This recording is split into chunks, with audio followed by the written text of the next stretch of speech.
Welcome to Love and Guilt in the Anthropocene, a podcast to help people and organizations embrace the adventure of climate action.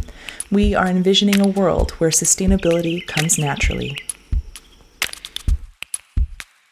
This is a reading from the blog with the post, "What's a Sustainable System? How Individual Action Really Matters." When I was in grad school, I lived in a 4-unit apartment building. In the basement, there was a shared coin-operated washer and dryer. I set the washer settings to cold water, having just learned that this was much more energy efficient. When I moved out 4 years later, the washing machine was still set to cold. No one had ever changed it back to hot. How far are you in your sustainability journey? Are you just taking your first steps into this crazy world of carbon emissions? Have you been here a while and are still struggling to lead that perfect, virtuous, plastic-free and organic life? Were you once an expert, angelic in your call to perfect sustainability, and now you have fallen back to the depths of fossil fuel consumption? Before I had a kid, I felt pretty good about myself. We lived in the Big Apple and didn't need a car. I commuted by subway and sometimes, scarily, by bike. We ate mostly organic groceries, purchased in bulk from our local food co-op. Leftover scraps would go to compost. Paper and glass remains would go to recycling. We produced just a little bit of trash, and it was mostly the litter from our cats. How accomplished we were. Then a few things happened in quick succession. We got pregnant, a pandemic hit, we moved to a rural area and had a baby after a difficult multi-day labor. We had job and housing insecurity, faced multiple deaths in our family, and were exhausted. You can bet I was buying anything online to get my newborn to sleep 5 more minutes.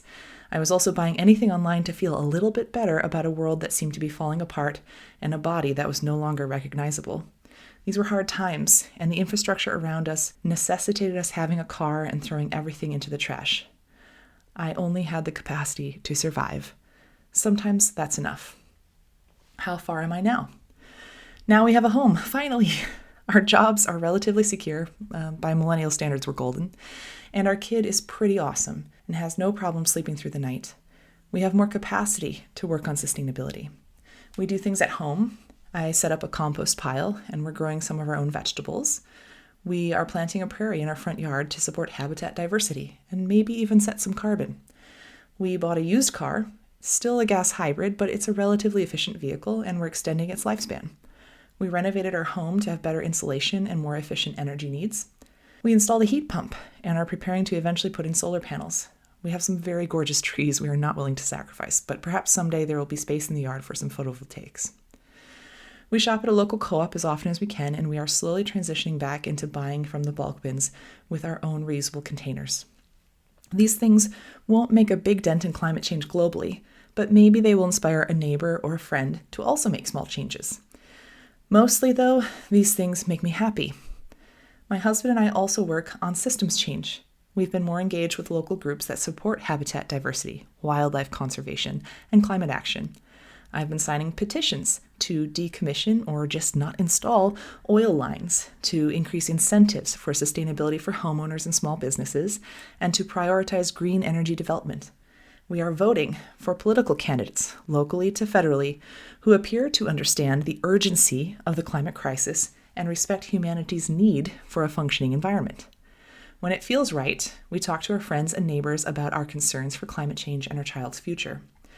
These aren't always easy things to do, but I can't save the planet by composting my onion skins in the backyard. I need sustainability to be easier for the new parents who are exhausted, or for the people who have recently moved and don't know when they'll have to do it again. Defaulting to sustainability.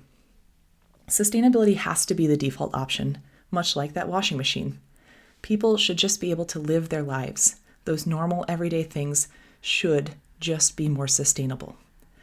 To make this happen, some places might need more infrastructure, like community composting or walkability. For other things, this might mean some cultural shifts, like with single-use plastic bags at grocery stores. All of these changes require champions who have the capacity to help make the system shift. None of these things requires anyone to be perfect. And there's lots of evidence showing that defaults are one of the most effective ways of changing behavior. It doesn't matter where you are in your climate journey. It doesn't matter what you've done or failed to do. It's all about the next steps you're able to take and how you can influence the greater system around you.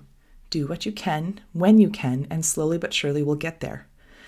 As the holiday season and New Year approaches, spend some time reflecting on what individual sustainability actions you or your family can engage in that will energize and inspire you. What things can you control at home, at work, in your community? Who can you talk to about sustainability and the importance of our planet? If you're into New Year's resolutions, maybe plan a few goals that help you show up for your community and your environment, even if it's just small little things. Thank you for listening. If you want to embrace the adventure of climate action, subscribe to our podcast and check out our Love and Guilt in the Anthropocene blog at clinicallysustainable.substack.com.